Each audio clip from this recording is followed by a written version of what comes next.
العقلية اهم من الموهبه. في سبتمبر 2008 مدرب ويجن قال على عمرو زكي ان هو هيبقى واحد من اللعيبه اللي هيبقى اسطوره جماهيريه، نفس المدرب اللي قال عليه برضو ان هو اسوأ لاعب محترف اتعامل معاه. وهنا بقى نيجي للسؤال اللي بيقول ليه العقليه اهم من الموهبه؟ لان بكل بساطه لو انت لعيب كوره عندك كل المؤهلات او المهارات اللي تؤهلك انك تبقى لعيب محترف، بس ما عندكش العقليه اللي تخليك تعرف تتعامل كويس في الاحتراف وتعرف تقاوم الاستفزاز، ويبقى عندك هدوء الاعصاب اللي يخليك تعرف تتعامل مع الحاجات اللي بتعصب او انك تقابل خصم يكون مستفز شويه فيصدر منك حاجات مش لائقه، فساعتها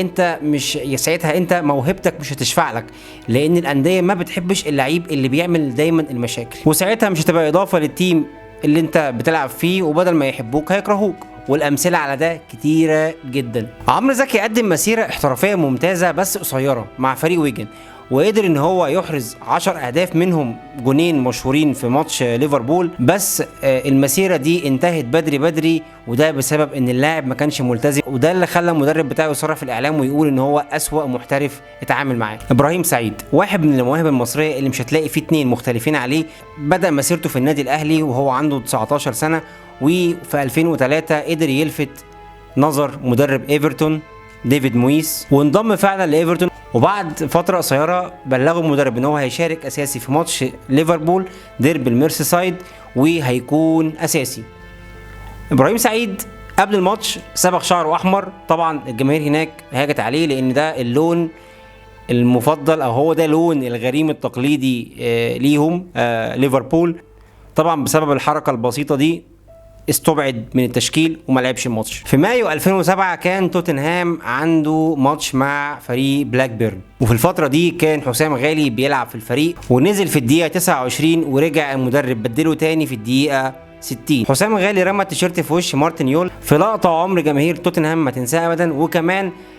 شاور اشاره كده بان علاقته بالفريق انتهت، ورغم ان هو اعتذر تاني يوم على طول عن اللي هو عمله، بس الاعتذار ده ما شفعلوش وما كانش مبرر عند الجماهير في ان هو يعمل كده، والجماهير طبعا شافتها ان هي اهانه. في الفتره دي حسام غالي كان وصل للبيك بتاعه وكان فعلا لعيب ممتاز واضافه قويه وواحد من المواهب المصريه اللي محدش هينساها، بس للاسف حركه بسيطه جدا انهت مسيرته الاحترافيه بدري وما قدرش ان هو يعني واعتذاره ما شفعلوش في ان هو يكمل. ومش هنروح بعيد، الموسم اللي فات بيب جوارديولا استغنى عن جواو كانسيلو وهو واحد من افضل الباكات في العالم، بس عشان خاطر كلامه كتير بيعترض كتير ودايما بيثير المشاكل وبيعمل مشاكل في اوضه اللبس، فبالتالي واحد زي ده بالنسبه لبيب جوارديولا يعمل له مشاكل اكتر، والضرر اللي هيجيبه للنادي هيبقى اكبر بكتير من النفع اللي هينفع بيه النادي، لذلك اعروه لبايرن ميونخ وفي احتمال ان هو يتباع بشكل نهائي، بس في نفس الوقت الانديه خايفه تاخد خطوه في التعاقد معاه، مش بسبب مشاكل فنيه، لا بسبب ان هو بيتكلم كتير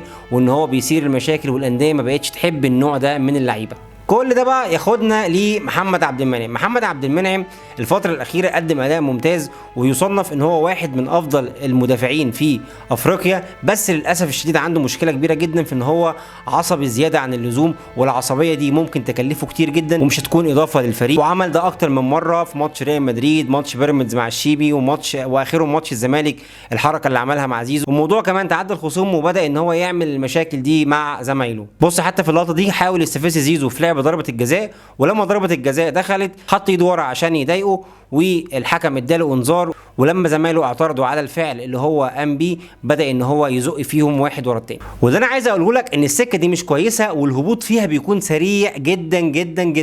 وهتوصل لدرجه ان زمايلك هيكونوا متضايقين منك. انت لازم تتحكم في اعصابك كويس جدا، لان عصبيتك دي هتخسرك وهتخسر الفريق